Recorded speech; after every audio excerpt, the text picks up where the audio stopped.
दोस्तों, बजट 2025 इसमें different different sector को लेकर के हमें अलग-अलग अनाउंसमेंट देखने को मिली है। कुछ बहुत ही इंपॉर्टेंट सेक्टर हैं जिनको हमें अपने फ़ोकस में रखना चाहिए। अगर हम अच्छी कंपनियों को फाइंड आउट करते हैं, अच्छे बिज़नेस को फाइंड आउट करते हैं, तो लॉन्ग टर्म के प्रॉस्पेक्ट से ये कंपनियाँ हमारे वेल्थ को बनाने में काफ़ी हेल्पफुल साबित होती हैं। डिपेंड करता है आपकी कन्विक्शन कैसी है इस सब इंडस्ट्री को लेकर के। क्योंकि अगर आप देखोगे इनका फ़ोकस बजट में हमारी एक्सपेक्टेशन क्या थी कि रेलवे को लेकर के कुछ अनाउंसमेंट होगा, डिफेंस सेक्टर को लेकर के कुछ बड़ा अनाउंसमेंट हो सकता है। लेकिन हुआ क्या, कुछ ऐसे भी सेक्टर हैं जहाँ पे गवर्नमेंट का फोकस पहले के टाइम पे देखने को नहीं मिल रहा था। लेकिन हमें कहीं न कहीं ये चीज़ ऑब्ज़र्व करनी होती है और मैंने पहले भी कई बार वीडियो बनाए हुए हैं इस सेक्टर के ऊपर। और अगर आप मेरे चैनल को रेगुलर फॉलो कर रहे हो, पिछले जब चैनल पे तब भी फॉलो करते थे, तो आपने देखा होगा इन सब स्टॉक को मैंने पहले भी कवर किया हुआ है। हालाँकि अगर हम न्यूज़ बेसिस पे जाते हैं, तो कल के दिन में जो बजट अनाउंसमेंट हुआ था, वहाँ पे देखोगे तो हमारे जो फाइनेंस मिनिस्टर हैं, उनका फ़ोकस कहाँ देखने मिला? टूरिज़्म में देखने को मिला है। और इनका एफर्ट क्या है कि टूरिज़्म को इंडिया में बूस्ट दिया जाए। और उसके साथ में टूरिज़्म में तो बूस्ट है, साथ ही साथ मेडिकल टूरिज़्म में काफ़ी ज़्यादा इनका फ़ोकस देखने को मिल रहा है। क्योंकि इंडिया की जो हेल्थ इंडस्ट्री है, उसमें कहीं न कहीं कंट्रीब्यूशन जो बाहर से लोग अपना इलाज कराने इंडिया आते हैं, उनसे ज़्यादा रेवेन्यू जनरेट होता है। अगर आप देखोगे यहाँ पर लगभग 50 टूरिस्ट साइट यहाँ पे डेवलप की जाएँगी, अलग-अलग स्टेट के साथ पार्टनरशिप करके। और यहाँ पे मुद्रा लोन टू होम स्टे यहाँ पे इसको एक्सटेंड किया जाएगा। और उसके साथ में देखोगे यहाँ पर तो गवर्नमेंट का जो फ़ोकस है, वो पूरी तरह से इस इंडस्ट्री को लेकर के एकदम पॉजिटिव देखने को मिल रहा है। इसी वजह से अगर आप देखोगे ना, तो कल के दिन में ये जो कंपनियाँ हैं, टीबीओ टेक की बात करते हैं, इसमें हमें काफ़ी अच्छी रिकवरी देखने को मिली है। वहीं अगर आप देखोगे यहाँ पे ईज़ी माई ट्रिप की बात करें, इसमें भी काफ़ी अच्छी रिकवरी देखने को मिली। हालाँकि अगर हम बात करते हैं टीबीओ टेक की, तो इसका आईपीओ तो अभी रिसेंट में आया हुआ है। लेकिन अगर हम बी टू बी सेगमेंट में बात करते हैं, तो कंपनी का जो बिज़नेस है, वो बहुत ही आउटस्टैंडिंग देखने को मिलता है।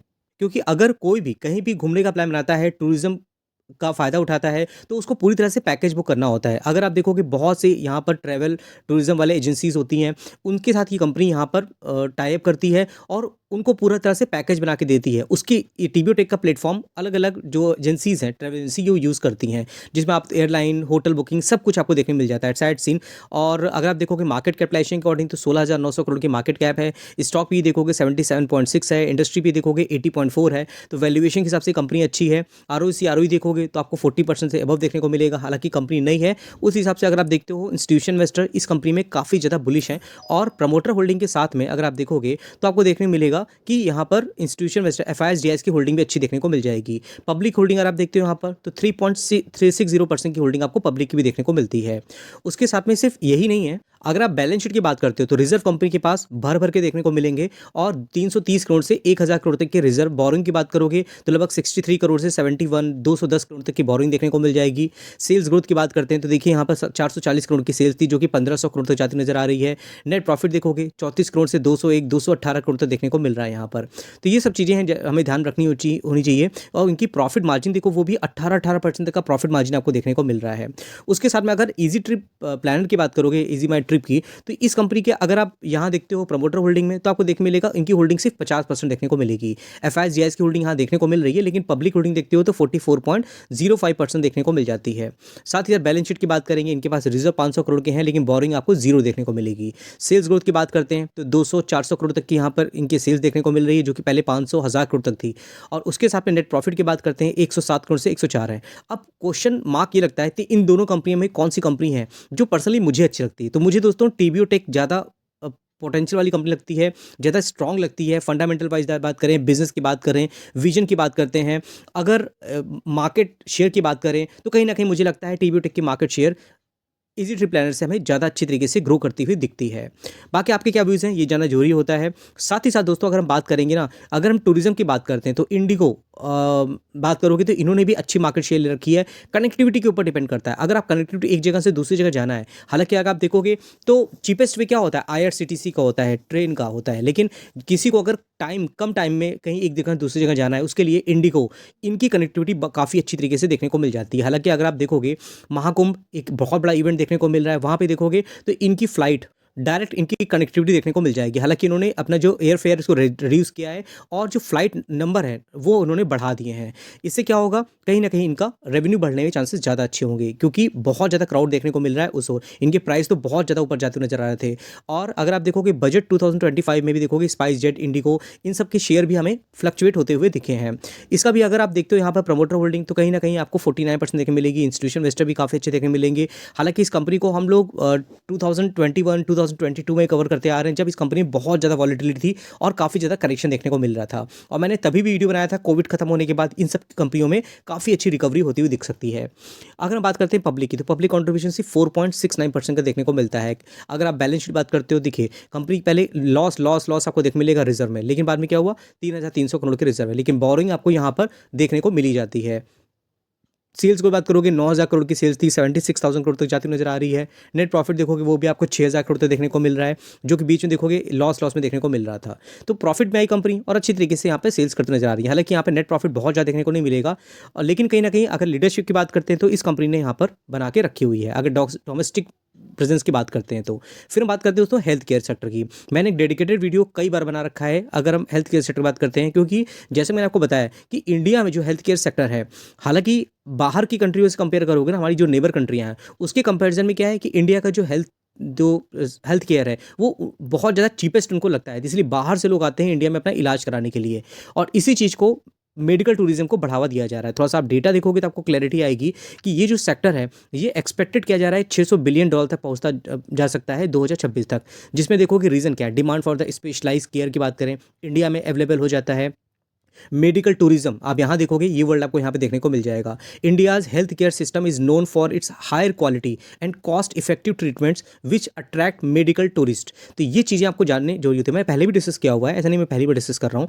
और अगर आप देखोगे तो बहुत अलग अलग चैलेंजेस भी इस सेक्टर को देखने को मिल जाते हैं, क्योंकि अगर आप देखोगे इन एडिक्वेट मेडिकल इंफ्रास्ट्रक्चर, आपको हर जगह अच्छा मेडिकल इंफ्रास्ट्रक्चर देखने को नहीं मिलेगा। हालांकि जो बाहर से आता है वो मेट्रो सिटीज़ में आते हैं, उनको इलाज हो जाता है, लेकिन सिर्फ डोमेस्टिक बात करते हैं ना, तो यहाँ पे रूरल एरिया में आपको मेडिकल इंफ्रास्ट्रक्चर की शॉर्टेज देखने को मिल जाएगी। उसके अलावा इंडिया में अगर बात करते हैं तो मेडिकल हेल्थ केयर पे बहुत ज़्यादा यहाँ पर एक्सपेंडिचर हमें देखने को नहीं मिलता है। और इन्वेस्टमेंट अपॉर्चुनिटीज़ बात करते हैं तो वो बहुत ज़्यादा हमें देखने को मिल रही है। जैसे आप देखो, they are opportunity to invest medical portable devices, surgical robotics बात करते हैं, टेलीमेडिसिन की बात करते हैं, एआई सॉल्यूशन की बात करते हैं, ये सब कहीं ना कहीं अडॉप्ट किए जा रहे हैं इस इंडस्ट्री में। अब अगर आप देखते हो यहाँ पर तो बहुत चीज़ देखने मिल जाएंगी, क्योंकि नंबर ऑफ कंपनियाँ हैं जो इसमें काम करती हुई आपको दिख जाती हैं। और पहले जिन कंपनियों को हम लगातार कवर करते आ रहे हैं, जैसे आप देखोगे अपोलो हॉस्पिटल, ये काफ़ी बड़ा प्लेयर है, और इसके भी अगर आप देखते हो यहाँ पर प्रमोटर होल्डिंग में, तो आपको ज़्यादा प्रमोटर होल्डिंग देखने को नहीं मिलेगी। एफआईआईएस, डीआईएस आपको देखने को मिल जाएंगे, इंस्टीट्यूशनल इन्वेस्टर की काफ़ी होल्डिंग है, और वहीं पब्लिक होल्डिंग आप देखोगे यहाँ पर तो आपको कम देखने को मिलेगी, जैसे आपको इंटरग्लोब एविएशन देखने को मिल रहा था। फंडामेंटल वाइज देखोगे इन सारी कंपनियों में आपको कंपनी के रिजर्व बहुत देखने को मिलेंगे। हालांकि ये अकेली ऐसी कंपनी आपको देखने मिल रही है जहाँ पे आपको बहुत ज़्यादा बोरिंग भी देखने को मिल रही है। और देखोगे 3,800 करोड़ की बोरिंग है, शॉर्ट टर्म बोरिंग देखोगे 1,000 करोड़ की है। सेल्स ग्रोथ देखोगे तो आपको बहुत ज़्यादा बढ़ता हुआ दिखेगा, 3,700 करोड़ की सेल्स थी, जो कि 20,000 करोड़ का रेवेन्यू होता हुआ दिख रहा है यहाँ पर। नेट प्रॉफिट देखोगे पहले कितना था, जब 300 करोड़ का था, जो कि 137 गया, फिर देखिए 1100, 800, 900, 1200 करोड़ तक जाता नजर आ रहा है। उसके साथ देखिए कुछ और कंपनियां हैं जो आपको देखोगे पूरी तरह कैश रिच देखने को मिलेंगी। रतलाम हॉस्पिटल की बात करते हैं, इन्होंने अपनी अच्छी चेन बना रखी है, दिल्ली एनसीआर में इनका बिजनेस देखने को मिलता है। और उसके साथ में इनके भी अगर फंडामेंटल देखोगे ना आपको, तो आपको पता चलेगा प्रमोटर होल्डिंग कितनी है, 61, और एफआईआईएस जीआईएस की होल्डिंग आपको देखने मिल जाएगी। ग्रोइंग कंपनियां हैं, ये नई कंपनी है, मार्केट में आई है, कम समय में ज़्यादा अच्छी ग्रो कर रही है। पब्लिक होल्डिंग देखोगे तो 19% थी, जो कि 17% तक जाती नजर आ रही है। जैसे मैंने बताया बैलेंस शीट में, तो आप देखोगे यहाँ पे 846 करोड़ के रिजर्व है, उसके कंपेरिजन में बोरिंग ना के बराबर है, 90 करोड़ की बोरिंग है। और लॉन्ग टर्म बोरिंग कितनी है, 84, शॉर्ट टर्म बोरिंग 5 करोड़ की है। सेल्स ग्रोथ की बात करते हैं, 71 करोड़ था, 136 हुआ, 400, 800 देखने को मिल रहा है। बाकी दोस्तों आगे बढ़ने से पहले मैं आपको बता दूं, हमारा एक व्हाट्सएप चैनल भी है, जिसका लिंक मैंने डिस्क्रिप्शन बॉक्स में दिया हुआ है। ड्यूरिंग द मार्केट बहुत से अपडेट होते हैं, कंपनी के रिजल्ट आ रहे हैं, और कॉर्पोरेट एक्शंस होते रहते हैं, क्यूआईपी की न्यूज़ आती रहती है, सब कुछ आपको मैं अपने व्हाट्सएप चैनल पर डाल देता हूँ, वहाँ पर मिल जाता है।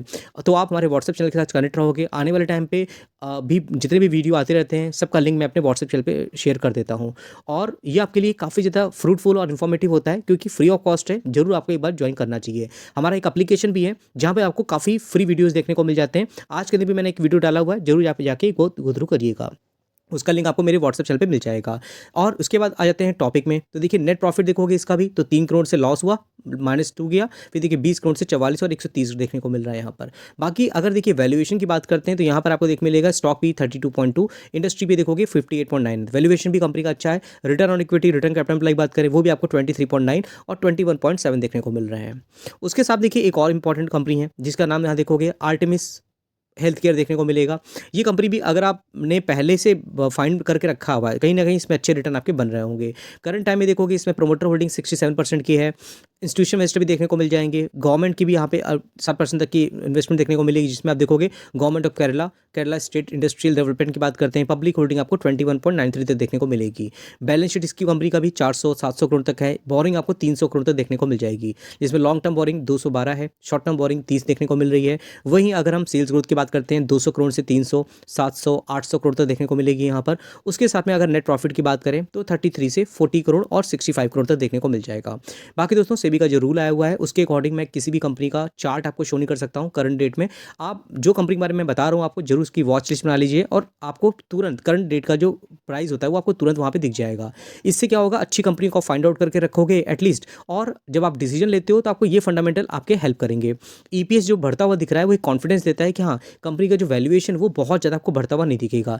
जैसे स्टॉक भी देखोगे 66.9 है, इंडस्ट्री भी देखोगे 58.9 है, तो बहुत ज़्यादा वैल्यूएशन आपको हाई देखने को नहीं मिलेगा। साथ ही साथ दोस्तों अगर हम बात करते हैं नेक्स्ट कंपनी की, तो ये कंपनी भी बहुत इंटरेस्टिंग है, रेनबो चिल्ड्रन हेल्थ हॉस्पिटल। ये भी अगर आप पूरा कोर बिजनेस देखोगे ना इनका, तो पेडियाट्रिक्स में बच्चों में देखना जाता है। आप थीम देखोगे तो आपको समझ आ जाएगा वेबसाइट में।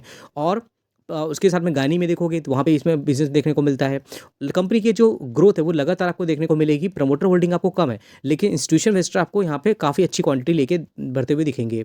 पब्लिक होल्डिंग सिर्फ 11% की है, जिसमें अगर आप देखते हो और भी इन्वेस्टर हैं जो यहाँ पे इन्वेस्टमेंट करके रखे हुए हैं।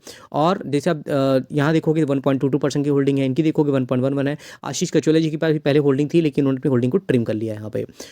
इनकी बैलेंस शीट आप देखोगे तो कंपनी पहले 144 करोड़ के रिजर्व थे जो कि 1200 करोड़ हो गए हैं। बोरिंग 760 करोड़ की थी, देखिए long term borrowing 0, short term borrowing 0 है, जिसमें से लीज लायबिलिटी है जो आपको 760 करोड़ की देखने को मिल जाएगी। सेल्स ग्रोथ की बात करते हैं, देखिए पहले 122 करोड़ का सेल्स थी, 169 हुई, फिर देखिए 1400 करोड़ जाती नजर आ रही है। इनका प्रॉफिट मार्जिन देखोगे 30% से ज़्यादा की प्रॉफिट मार्जिन है इनके। नेट प्रॉफिट देखोगे 139 करोड़ से 232 करोड़ तो जाता नजर आ रहा है। तो ये दोस्तों ये सब चीज़ें थी जो मुझे आपसे डिस्कस करनी थी। आई होप ये वीडियो आपके लिए हेल्पफुल हुई होगी। आपने हमारे व्हाट्सएप चैनल को अभी तक ज्वाइन नहीं किया है, उसका लिंक मैंने डिस्क्रिप्शन में दिया हुआ है, जरूर जाके आप ज्वाइन कर सकते हैं। बाकी आपके क्या व्यूज़ हैं बजट को लेकर के और स्टॉक्स को लेकर के, आपने किन कंपनी को लेकर रखा है, मेरे साथ जरूर शेयर करिएगा। तो ठीक दोस्तों, फिर मिलते हैं नेक्स्ट वीडियो में, तब तक के लिए थैंक यू।